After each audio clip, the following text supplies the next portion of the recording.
मेरे बच्चे, तुम्हारे शत्रु अब खून के आंसू रोएंगे। बस धैर्य रखो। मेरे बच्चे, अब आपके धीरे धीरे सारे संकट समाप्त होंगे। अब तुम्हारा शत्रु खून के आंसू रोएंगे। उन्होंने जो किया वह माफ करने लायक नहीं है। यह दुनिया तो अच्छी है, परंतु दुनिया में रहने वाले कुछ इंसान बहुत ही शातिर दिमाग के हैं। तुम जैसे मासूम इससे कैसे लड़ पाएगा?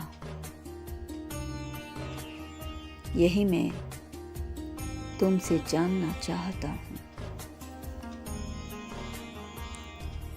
ऐसे मैं बता दूं कि तुम उनसे सामना कर सकते हो।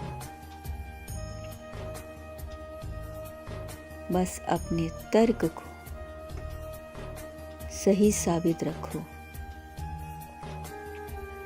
यदि तुम्हारे विचार और तर्क सही होंगे तो आपको अपने शत्रु से मुकाबला करने में आसानी होगी। लोग बाहरी शत्रु से जितना नहीं हारता है, उतना अपने अंदर छिपे हुए शत्रु से हार जाता है।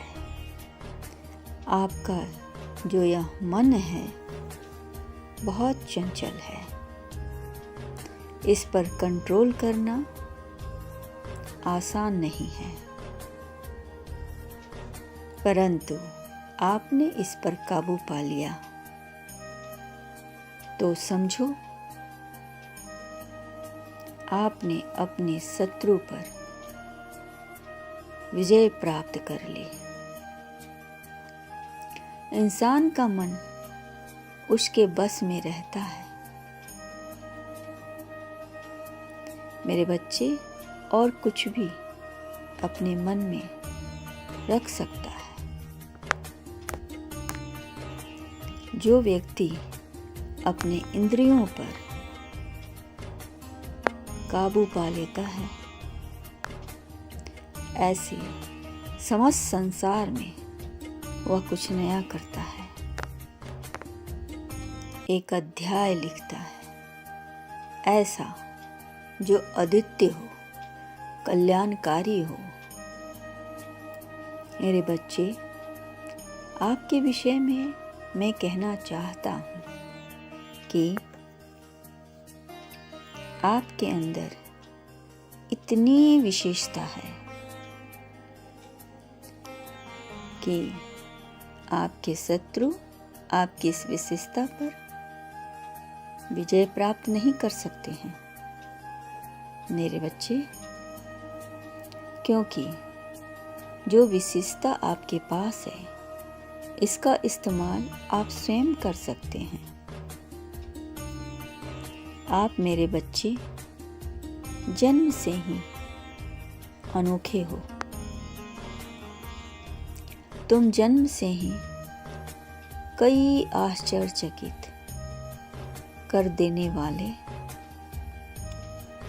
ऐसे कार्य किए हो जिसका व्याख्या करना आसान नहीं है। फिर भी मैं बता दूं, तुम्हें इतनी शक्ति है, तुम में इतनी विशेषता है कि तुम किसी को भी अपने अधीन कर सकते हो। झूठ तो जैसे तुमने बोलना सीखा ही नहीं है मेरे बच्चे। तुम सदा सत्य के मार्ग पर चलते हो, सत्य का अनुसरण करते हो। जो भी करते हो जन कल्याण के लिए करते हो, सबका भला हो, सबके हित में हो, तुम ऐसे ही कार्य करते हो। मेरे बच्चे, तुम जो भी काम करते हो वह सराहनीय है। काम करने के दौरान तुम्हें सिर्फ अपना लक्ष्य दिखाई देता है, ना तो तुम्हें शोर सुनाई देती है, ना तुम्हें किसी की आहट सुनाई देती है। मेरे बच्चे, तुम्हें तो सिर्फ और सिर्फ अपना लक्ष्य दिखाई देता है, और अपने लक्ष्य में तुम्हें सफलता भी मिल जाती है। यही वजह है कि तुम अर्जुन की तरह ही सर्वश्रेष्ठ हो। इस तरह, जिस तरह महाभारत में अर्जुन ने मछली की आंख को साधा था और उन्हें आसपास क्या हो रहा है इससे उन्हें कोई मतलब नहीं था। उन्हें तो बस सिर्फ मछली की आंखें दिखाई दे रही थी। मेरे बच्चे, जिससे उन्हें उस मछली की आंख को भेदना था, जिससे उन्हें अपार सफलता मिली और उन्होंने लक्ष्य को प्राप्त किया। इस तरह अर्जुन जैसा महान धनुर्धर आज तक ना हुआ है और ना होगा। परंतु मेरे बच्चे, तुम अभ्यास से कुछ भी कर सकते हो। प्रयत्न करो और ध्यान लगाओ। जिस दिन तुम अपने जीवन से जुड़ी हुई प्रत्येक घटना को याद करोगे, हर छोटी बड़ी घटनाओं का मनन करोगे, तो तुम्हें पता चलेगा कि तुमने त्रुटि कहाँ की। मेरे बच्चे, शुभ कर्म कहाँ की है, यह सब तुम्हें एकाग्र मन से ध्यान लगाना होगा। तुम्हें सब ज्ञात हो जाएगा कि आखिर जो यह शत्रु तुम्हारा अचानक तुम्हें बर्बाद करने के लिए जो तैयार हो गया है, और क्यों तुम्हें बर्बाद करना चाहता है। मेरे बच्चे, मैं तुम्हें बता दूं कि तुमने अपने बचपन में बहुत से ऐसे असुर प्रवृत्ति वाले इंसान का मुंह तोड़ जवाब दिया है, और मुझे तुम पर पूरा भरोसा है। मेरे बच्चे, तुम अपने शत्रु का मुकाबला अवश्य कर पाओगे। इससे जो कुछ भी किया है वह क्षमा योग्य नहीं है, किंतु फिर भी तुमने उसे एक मौका दिया है।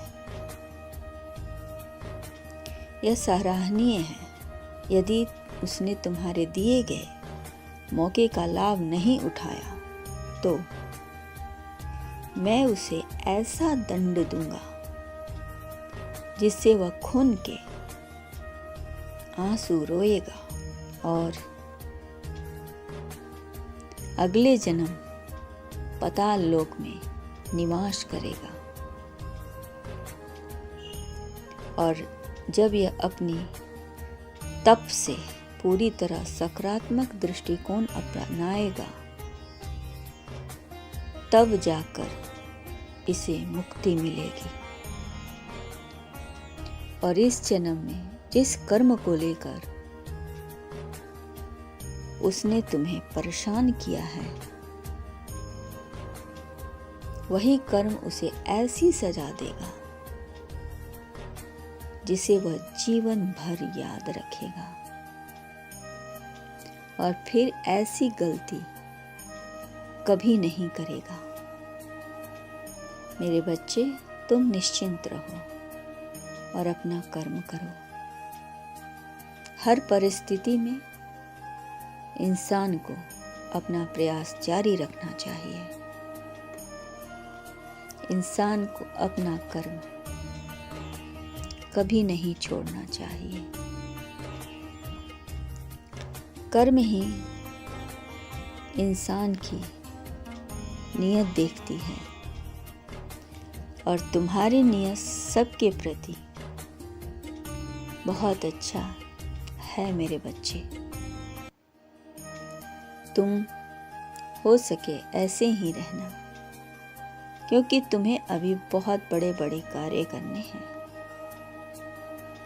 बड़े बड़े जन कल्याण के लिए तुम्हें अपना समय देना है, और उचित समय आने पर मैं तुम्हें दर्शन दूंगा और वरदान भी दूंगा।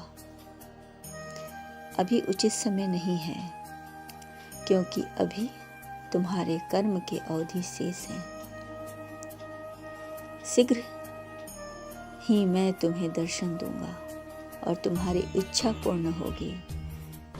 खुश रहो मेरे बच्चे, तुम्हारा सदा कल्याण हो।